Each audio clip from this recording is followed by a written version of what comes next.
जय हिंद दोस्तों। बुधवार को हमारे देश में टेलीकॉम बिल से संबंधित, टेलीकॉम नियम से संबंधित न्यू बिल पास हुआ। ये न्यू बिल क्यों पास हुआ हम आपको बताएंगे। इसका क्या मुख्य कारण है, इसका मेन क्या रीजन है जिसके कारण टेलीकॉम बिल पास हुआ। ये जो नया टेलीकॉम बिल पास हुआ है 138 साल पुराना बिल को पास किया गया। 138 साल पुराना नियम को चेंजिंग किया गया। इसके पहले 138 साल पहले बिल ये बना था। ये नियम, टेलीकॉम नियम 138 साल पहले बना था, लेकिन आज बुधवार को 138 साल पुराना नियम में परिवर्तन किया गया। ये नियम में क्यों परिवर्तन किया गया हम आपको रीजन बताएंगे लास्ट में।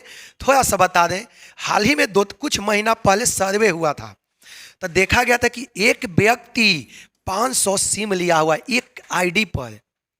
एक आईडी पर इंसान 20 गो, 50 गो, 100 गो सिम लिए हुए एक आईडी पर। अब जो व्यक्ति एक आईडी पर 500, 100 गो, 20 गो, 50 गो जो सिम लेते हैं ना, उन लोग का अब दिन क्या हो गया, समाप्त। अब आपको, आपके पास यदि एक सिम है तो दूसरे सिम लेने के लिए आपको बहुत सारे वेरिफिकेशन के सामना करना पड़ेगा। आप आते हैं थोड़ा टॉपिक पर, उसके बाद हम आपको वापस बताएंगे। इसीलिए अभी हाल ही में आप जानते हैं कि रसिया यूक्रेन में युद्ध हुआ था, तो वहाँ पर बहुत सारा व्यक्ति को नेटवर्किंग के द्वारा ही टारगेट किया गया था। तो बहुत सारा मोबाइल हम लोग के पास तो है, लेकिन हम लोग का डेटा, हम लोग के बारे में इंफॉर्मेशन गवर्नमेंट के पास भी होता है और नेटवर्किंग कंपनी के पास भी होता है। जब चाहे तब नेटवर्किंग कंपनी हम लोग के साथ कुछ कर सकती है, चाहे हम लोग का डेटा उड़ा सकती है या हम लोग का इंफॉर्मेशन नेटवर्किंग कंपनी ले सकती है। आते हैं टॉपिक पर, उसके बाद वापस आपसे बात करते हैं कि टेलीकॉम बिल 2023 में लाया गया। देखिएगा, ये जो टेलीकॉम बिल है 138 साल पुराना नियम में बदलाव किया गया। देखिए, आप बिल पास हो चुका है, इसके साथ इस बिल को 138 साल पुराने भारतीय टेलीग्राफ अधिनियम की जगह मिलने जा रही है। ये इस कितने पुराना नियम को परिवर्तन हो रहा है 138। आप जानते हैं ना, अभी 2 दिन पहले बहुत सारा एक्ट में भी परिवर्तन, बहुत सारा नियम में भी परिवर्तन लाया गया। जैसे सेक्शन 303, सेक्शन 302, 420, जितना भी तमाम जो सेक्शन है गवर्नमेंट, जितना भी पुराना जो सेक्शन है जो ब्रिटेन गवर्नमेंट के समय का है, उसको गवर्नमेंट सब हटा रही है और उसके जगह पर बहुत एक्टिव एक्शन ला रही है, जिसका वास्तव में हम लोग का जरूरी है। बिना काम वाले सेक्शन को गवर्नमेंट क्या कर रही है, हटा रही है। देखिएगा, टेलीकॉम बिल, टेलीकॉम जो लॉ है 138 साल पुराना लॉ में चेंजिंग लाया गया, नया नियम लाया गया। इस नए नियम को बहुत एक्टिव बनाया गया ताकि आज के डेट में कोई भी गलत व्यक्ति बच ना सके और सही व्यक्ति को किसी तरह का समस्या ना हो सके। इसीलिए इस नए बिल को, नेटवर्किंग बिल को लाया गया। अब इंटरनेट शटडाउन, आपके देश में इंटरनेट शटडाउन हो सकता है, लेकिन पूरे देश में इंटरनेट शटडाउन करने का अधिकार केवल किसके पास है, केंद्र सरकार के पास। नए नियम के मुताबिक देश में इंटरनेट शटडाउन करने का अधिकार केवल केंद्र सरकार के पास होगा। मान लीजिए कि देश में कभी इमरजेंसी हो गया या बहुत देश में कोई आंदोलन छिड़ गया या कहीं बहुत एक्सीडेंट हो गया जिसकी वजह से व्यक्ति वहाँ आंदोलन करना स्टार्ट कर दिया, तो देश में या पर्टिकुलर टाउन में या पर्टिकुलर स्टेट में यदि इंटरनेट शट डाउन करना हो ना, तो ये राइट केवल किसके पास शट डाउन करने का राइट है, केंद्र सरकार, सेंट्रल गवर्नमेंट के पास राइट है कि किसी भी स्टेट में इंटरनेट शट डाउन कर सकती है या किसी कंट्री में भी कर सकती है, अपना कंट्री में, या नहीं तो पर्टिकुलर डिस्ट्रिक्ट में भी चाहे तो सेंट्रल गवर्नमेंट इंटरनेट को शट डाउन कर सकती है। फर्जी सिम बेचने वाले पर भी क्या किया गया, बहुत नियम बनाया गया। पहले जगह जगह पर दुकान खोल के और सिम फ्री में देते जाता था, आधार लाओ सिम ले जाओ, आधार कार्ड लाओ सिम ले जाओ। अब उन लोग का भी क्या हो गया, दिन समाप्त। अब जो व्यक्ति आधार कार्ड पर जो सिम देता था उसको भी बहुत सारा वेरिफिकेशन करवाना होगा। अब ऐसे वो भी व्यक्ति सिम नहीं बेच सकता। यदि बेचता है तो देखिए उसके ऊपर भी दंडित किया जाएगा। देखिए क्या लिखा हुआ है, नए नियम के साथ बिना ग्राहक की पहचान के सिम कार्ड नहीं बेचा जा सकेगा। सिम कार्ड के लिए ग्राहक का बायोमेट्रिकल वेरिफिकेशन जरूरी होगा। अब देखिए, पहले बायोमेट्रिकल कोई आवश्यकता नहीं था, लेकिन अब जो व्यक्ति सिम कार्ड बेचता है उसको ग्राहक का बायोमेट्रिकल वेरिफिकेशन कराना आवश्यक होता है। और नहीं कराता है तो जो बेचने वाला जो व्यक्ति है वो सीधे अंदर जाएगा। समझ में आ गया ना? वो भी अब बेचने वाला व्यक्ति जो सिंह उठा के घूमता था वो लोग भी अब नहीं घूमेगा। अगला पॉइंट देखिए। अब पहले नेटवर्किंग कंपनी भी आप लोग सुने होंगे कि कंपनी हमारे मोबाइल पर बार बार कॉल कर रही है, हमारे नंबर पर बार बार मैसेज दे रही है। अब उस कंपनी को भी सावधान किया गया है, या चाहे जो व्यक्ति सिम बेचता है वो बिना आपके अनुमति के आपके नंबर पर मैसेज नहीं करेगा या नहीं कॉल नहीं करेगा। चाहे नेटवर्किंग कंपनी भी क्यों ना हो, आपके मोबाइल पर बिना किसी कारण के मैसेज नहीं करेगी, या आपके मोबाइल पर मैसेज यदि करना होगा तो आपसे पहले अनुमति लेगी। देखिए लिखा हुआ है, ग्राहक को किसी भी तरह का मैसेज भेजे जाने से पहले उसकी मंजूरी लिया जाना जरूरी होगा। जो व्यक्ति सिम बेचा है वो यदि ग्राहक को कॉल करता है तो पहले उसका मंजूरी लेगा कि सर हम आपको कॉल कर सकते हैं या मैसेज भेज सकते हैं। देखो, किसी के डेटा नेटवर्क पर सेंध लगाया जाता है तो भी जुर्माना प्रावधान है। यदि किसी मान ले कि मेरा नेटवर्किंग पर, मेरा डेटा पर, मेरा जो डेटा है उसको कोई देख रहा है, उसको कोई गेस कर रहा है, उसको कोई वीडियो बना रहा है, तो उस व्यक्ति को भी अंदर जाना अब पड़ेगा। देखिए अगला आपके पास है, ये सब नियम में चेंजिंग लाया गया। अब देखिए, सरकार के पास होंगे विशेष अधिकार। देखिए ये जो नया नियम बना है, ये जो नया नियम बना है, ये जो नया नियम बना है टेलीकॉम नियम 2023, इसमें गवर्नमेंट के पास कुछ विशेष अधिकार दिया गया है। ये जो नया नियम जो बना है 2023, इसमें गवर्नमेंट के पास कुछ स्पेशल राइट दिया गया है। जैसे पहला राइट देखिए क्या दिया गया है,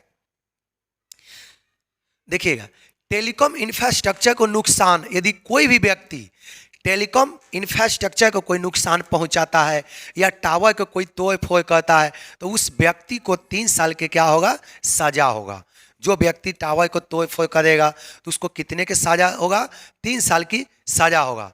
देखो, फाइबर काटने और टावर तोड़ने पर 2 करोड़ रुपए तक का जुर्माना लिया जा सकेगा।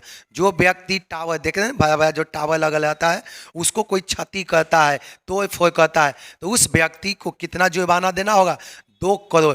ये बहुत बड़ा बदलाव है। ये नामे सुन के तो बहुत आदमी टावर के भीड़िए नहीं जाएगा, ये नामे सुन के बहुत आदमी टावर के पास नहीं जाएगा। देखो कितना है, 2 करोड़। 2 करोड़ मतलब समझ आया ना कितना सुना, आपको जीरो ही देखने में आपको नौबत आ जाएगा। देखे कितना है, समझ में आ गया? तो यदि कोई व्यक्ति टावर का तोड़ फोड़ करता है तो उसको कितने का जुर्माना देना पड़ेगा, 2 करोड़। सबसे बड़ा बदलाव किया गया है। अगला पॉइंट, नए नियम के साथ सरकार को राष्ट्रीय सुरक्षा मद्देनजर किसी भी व्यक्ति के मैसेज को ट्रैक कर सकती है। अब देखिए, राष्ट्रीय सुरक्षा के निगाह से डिफेंस को प्रोटेक्शन देने के लिए आपको लगता है कि नहीं ये चीज़ को हम प्रोटेक्शन देंगे तो हमारा देश ज़्यादा सुरक्षित रहेगा, तो किसी भी व्यक्ति को मैसेज को या कॉल को गवर्नमेंट ट्रैक कर सकती है। ये गवर्नमेंट के पास विशेष अधिकार आ गया। अगला देखिएगा, इतना ही नहीं, मैसेज ट्रांसमिशन को भी रोक सकती है। राष्ट्रीय सुरक्षा के मद्देनजर रखते हुए राष्ट्रीय सुरक्षा के लिए किसी व्यक्ति, किसी पर्टिकुलर व्यक्ति को चाहे तो गवर्नमेंट मैसेज को ट्रैक कर सकती है या मैसेज ट्रांसमिशन को भी रोक सकती है। आपको पता भी नहीं चलेगा, आप मोबाइल खोलोगे कि अरे बाप, मेरा मोबाइल से तो मैसेज ही नहीं जा रहा है। आपको क्या पता कि गवर्नमेंट उधर से मैसेज आपको रोक दिया है। ये गवर्नमेंट का नया राइट आया है। ये सबसे बड़ा बदलाव किया गया है टेलीकॉम बिल 2013 में। इसके अलावा पर्टिकुलर व्यक्ति पर तो नियम बनिए गया, इसके अलावा जनहित में टेलीकॉम कंपनी को भी सरकार चाहे तो मैसेज दे सकती है। देखिए, से भी किसी भी तरह का मैसेज भेजा जा सकता है। गवर्नमेंट को लगता है कि कोई टेलीकॉम कंपनी गलत कर रही है या टेलीकॉम कंपनी के कुछ एडवाइस देना है तो गवर्नमेंट चाहे तो उसको भी मैसेज कर सकती है या उससे भी बहुत सारे डेटा ले सकती है। ये नए नियम में देखिए कितना प्रावधान लाया गया। देखिए कोई व्यक्ति यदि सिम के साथ हेरा फेरी करता है या सिम के साथ कोई तोड़ फोड़ करता है या बिना फर्जी में सिम उठा, मेरा आईडी फर्जी कार्ड है उस पर सिम ले लिए, इस तरह का कोई व्यक्ति काम करता है तो उसको 3 साल के सजा मिलेगा। उसके अलावा 50 लाख रुपए तक उसको जुर्माना देगा। कोई भी आदमी सिम कार्ड के साथ हेरा फेरी करता है या सिम कार्ड के साथ छेड़खानी करता है तो सिम कार्ड का तोड़ता है या किसी का गलत व्यक्ति का सिम यूटिलाइज, मान लें कि सिम है राम के नाम पर यूज कर रहा है मोहन, इस तरह के कोई गलत व्यक्ति पाया जाता है तो उसको 3 साल तक सजा मिलेगा और 50 लाख रुपए तक उसको जुर्माना तक देना पड़ सकता है यदि गलत साबित होने पर। अब कोई भी गलत व्यक्ति बच नहीं सकता है। कोई भी गलत व्यक्ति यदि सिम यूज करता है या फर्जीवाड़ा में पकड़ा गया या गलत जगह से किसी व्यक्ति का सिम लेके यूज कर रहे हैं, नाम किसी और का यूज कोई और, इस तरह से यदि कोर्ट उसको गलत साबित कर दिया तो उसको 3 साल भीतर, उसको 3 साल कहाँ जाना पड़ेगा, अंदर, अब 50 लाख रुपया उसको क्या देना पड़ेगा, जुर्माना देना पड़ेगा। अब देखिएगा अनचाही कॉल्स, अब बिना मतलब के यदि कॉल, देखते हैं बराबर मोबाइल पर कॉल आते रहता है। आज के डेट में जो मन करे वो मोबाइल उठाता है, किसी को भी कॉल कर देता है, अरे चलो किसी को डिस्टर्ब कर देते हैं। अब आज के बाद से कोई डिस्टर्ब, ये जो नए बिल जो पास हो गया अब आपको कोई डिस्टर्ब भी नहीं करेगा, क्योंकि बिना मतलब के कोई व्यक्ति आपको कॉल करता है तो देखिए उसके लिए भी नया नियम आ गया है। अब कोई भी व्यक्ति बिना मतलब के आपके पास कॉल नहीं करेगा, बिना मतलब के डिस्टर्ब नहीं करेगा। देखिए अनचाही कॉल्स, बिना मतलब के, जो बहुत बेकार का आदमी होता है, जब चाहे तब जिसको मन के उसको कॉल करते रहता है, अब वो लोग भी अब सावधान रहेगा, बिना मतलब के वो लोग भी कॉल नहीं करेगा। इसी में नियम लाया गया क्या, देखिए नए नियम के साथ सरकार ने अनचाही कॉल्स करने वाले पर 50,000 रुपए का जुर्माना लगा सकेगी। जो बिना मतलब के आपको जो कॉल करेगा ना, बार बार कॉल कर, बिना मतलब के कोई व्यक्ति कॉल करता है तो गवर्नमेंट उसके ऊपर कितना पेनाल्टी लगा सकती है, 50,000 रुपये तक आपके ऊपर, जो व्यक्ति बिना मतलब के कॉल करेगा 50,000 रुपये तक उसके अगेंस्ट में पेनाल्टी गवर्नमेंट लगा सकती है। इतना ही नहीं, देखिए इतना ही नहीं, बार बार अनचाही कॉल की जाती है तो कोई व्यक्ति बार बार कॉल करे, आप उसको कॉल के काट रहे हैं, बोले अरे कॉल मत ना करो है, काहेला कॉल कर रहा है, तभी कॉल कर रहा है, आप उसका नंबर को ब्लॉक कर दिए तब दूसरा नंबर से कर रहा है, दूसरा नंबर ब्लॉक कर दिए तो थर्ड नंबर से कॉल कर रहा है, उस व्यक्ति के लिए एक अच्छा सा आया है। यदि कोई व्यक्ति आपको बार बार कॉल कर रहा है तो उसके ऊपर भी कितने का जुर्माना लगाया जाएगा, 2 लाख रुपए का उसके पर भी जुर्माना लगाएगा। जब कोई व्यक्ति बार बार आपको कॉल करके डिस्टर्ब किया हुआ है तो उस पर कितना जुर्माना लगेगा, 2 लाख रुपए का लगेगा, पेनाल्टी उसके ऊपर लगेगा। देखिएगा आपको बता दें कि नियम क्यों आया, नियम इसलिए आया है ताकि व्यक्ति के ऊपर कंट्रोल किया जा सके। आप लोग देखे होंगे हाल ही में आपका यूक्रेन रसिया में अभी युद्ध तो चल ही रहा है, वहाँ पर नेटवर्किंग के द्वारा ही रसिया ने अनेकों व्यक्ति को, यूक्रेन के व्यक्ति को मारा, क्योंकि हम लोग के पास जो सिम हम लोग यूज करते हैं ना, इससे हम लोग के पास हम कहाँ पर हैं, क्या कर रहे हैं, कहाँ पर रहते हैं, इसका मैक्सिमम इंफॉर्मेशन टेलीकॉम कंपनी के पास चला जाता है। और टेलीकॉम कंपनी से सारा डेटा कौन ले लेती है, गवर्नमेंट, जिसके वजह से हम लोग के पास कोई भी प्राइवेसी नहीं हो पाता है। इस प्राइवेसी के लेकर ये नए बिल को पास किया गया है, ये जनहित में बिल को पास किया गया ताकि देश के नागरिक को अधिक से अधिक सुरक्षा मिल सके। ठीक है, सभी को थैंक यू।